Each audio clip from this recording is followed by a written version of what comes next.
पक्षपात जिसको बोलते हैं क्या जेंडर बायस, वो ज्यादा इंपॉर्टेंट है आपका, क्योंकि उससे एक क्वेश्चन रहेगा या सबका पेडागोजी आपको देखिए तो इसको मिटाते हैं थोड़ा सा बाद में लिखिए। ये जो लिंग शब्द है इसका दो अर्थ है, एक आपका लिंग का होता है मतलब सेक्स, और दूसरा लिंग का मतलब होता है जेंडर।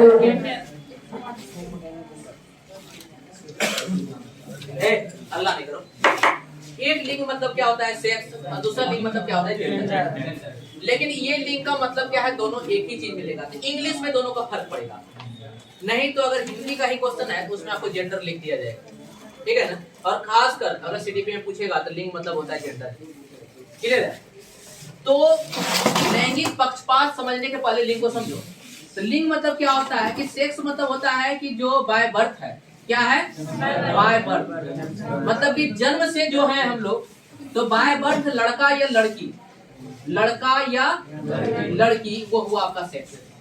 मतलब क्या है कि बनावट के अनुसार, बनावट के अनुसार लड़का या लड़की होना, लड़का या लड़की होना, तो बनावट के अनुसार लड़का या लड़की होना ही क्या करेगा आपका।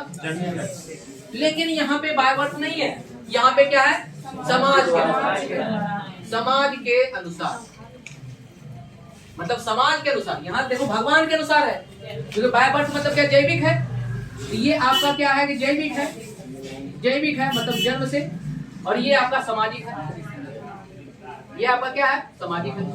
इसका मतलब समाज के अनुसार लड़का या लड़की होना ये क्या है आपका जेंडर है। समाज के अनुसार लड़का या लड़की होना। तो यहाँ पे समाज कैसे लड़का लड़की में बांटेगा, तो समाज बोला है कि ये काम लड़का करेगा, ये काम लड़की करेगा। अगर लड़की वाला काम लड़का कर दिया तब पर भी वो लड़की कर रहा है। इसका मतलब क्या है कि काम के अनुसार, काम के अनुसार लड़का या लड़की होना, काम के अनुसार लड़का या लड़की होना क्या है आपका जेंडर।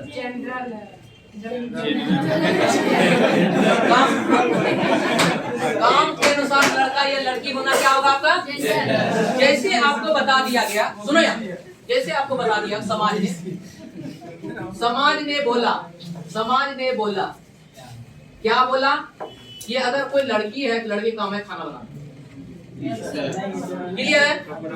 सुनो पहले, फिर बोलने लगता है समाज ने बोला कि लड़की का काम है खाना बनाना, घर का काम करना, ठीक है ना, झाड़ू पोछा करना, एक से क्या है मम्मी का साथ देना, मतलब घर में रहना, कम बोलना, सहनशील होना, ममतामयी होना, ये लड़की का काम समाज बोला।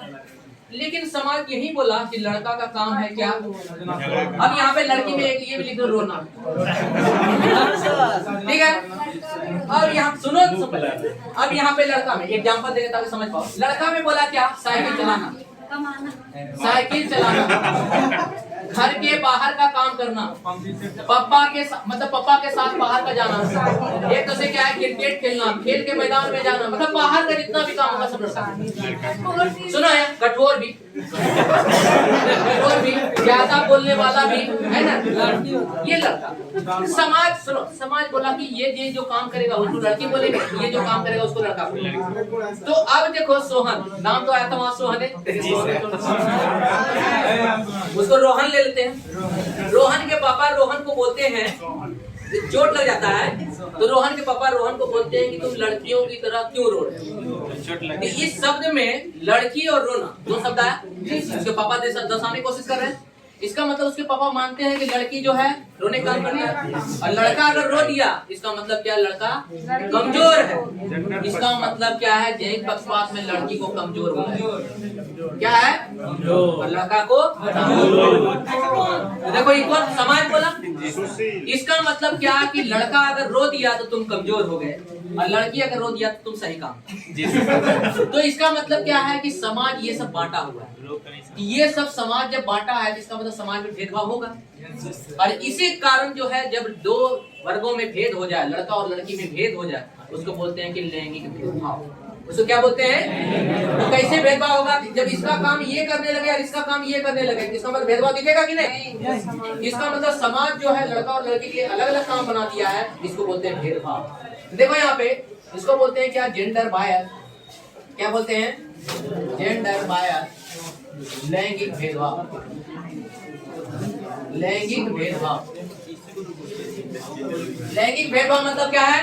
लड़का या लड़की में फर्क करना, लड़का या लड़की में फर्क करना, फर्क करना।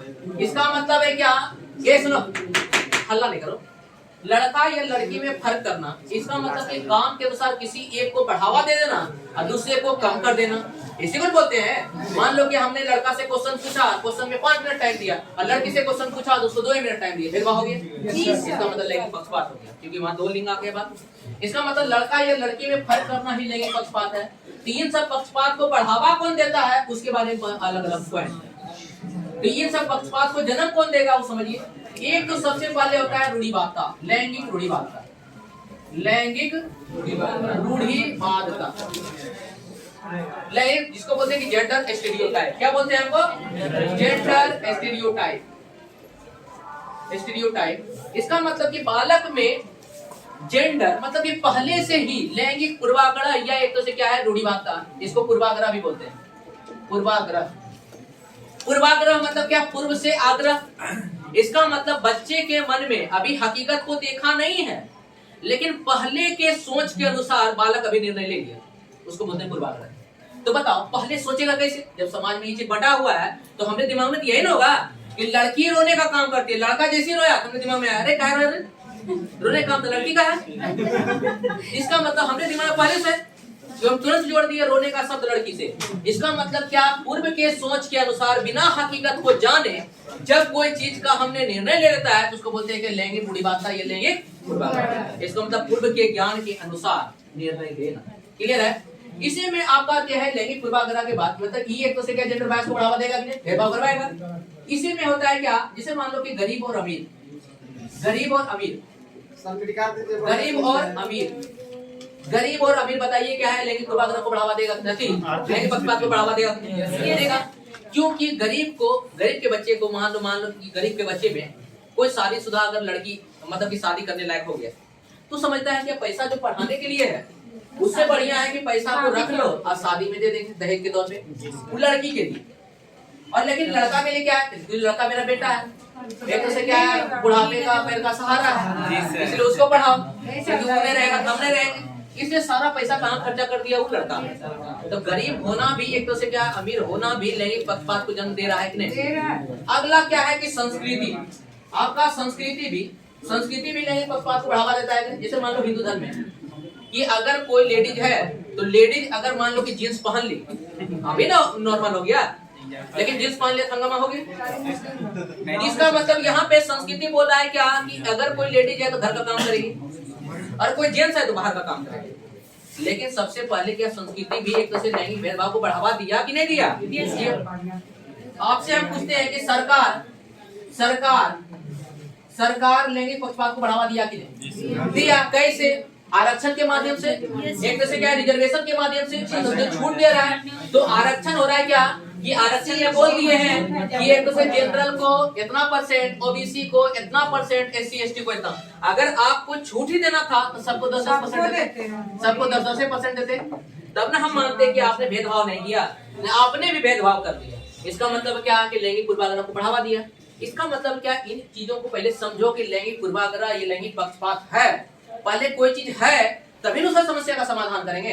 वही देखो कि समाज में ये चीज व्याप्त है और व्याप्त है जिसको दूर करने का कोशिश करेंगे। तो दूर करने का कोशिश कैसे करेंगे? तो समस्या के लिए समाज पुरुष प्रधान समाज भी तो एकदम समाज में सामाजिक के बारे में तो पढ़ रहे हैं कि समाजीकरण के बारे में ही आया है। अभी अलग चैप्टर नहीं है, समाजीकरण में ही है। इसका मतलब समाज में बढ़ावा दे रहा है, क्योंकि हमको शुरू में बोल दिया आपको समाज के अनुसार, मतलब समाज ही कर रहा है वो। तो ये सब चीज क्या करता है, जैसे कोचिंग संस्था भी बढ़ावा देता है, जैसे स्कूल भी बढ़ावा देता है। जैसे मान लो क्या कि रिजल्ट आया मैट्रिक का, अगर कोई लड़की का रिजल्ट आया तो उतना धूमधाम से नहीं होगा, ये ना।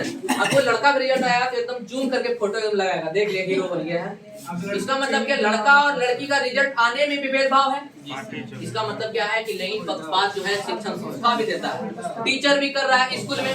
जैसे मान लो कि हम यहाँ पे कोचिंग में पढ़ा रहे हैं, लड़की को आगे बैठा दिया, लड़का को पीछे, इसका मतलब भेदभाव हुआ कि नहीं? जी सर। जबकि यहाँ पे होना चाहिए क्या, जो जहाँ बैठो वहाँ सही। वहाँ सही। इसका मतलब हाँ देखिए गुड्डू कुमार एकदम नहीं लीन है तुम। नहीं चाहते हो तुम, चाहते हो नहीं सर वो बात नहीं बोलो, अक्सर देखा जाता नहीं, है हम चाहते हैं कि को एजुकेशन होना चाहिए, इसलिए सीबीएसई बोर्ड में आपका एजुकेशन ही को एजुकेशन हो जाता है कि मतलब लड़का और लड़की के बैठने का जगह को फिक्स नहीं किया जाता है, और फिक्स ना करना समावेशी शिक्षा का निशान है। इसलिए समावेशी शिक्षा में किसी को ये नहीं बता सकते हैं कि आपको यहीं बैठना है, यहीं वाला जोड़ दे दिए तो गलत हो गया। तो आपको जहाँ स्वतंत्र मिले, स्वतंत्रता के रंग एकदम मुख्यमंत्री की तरह, देखिए कितना बढ़िया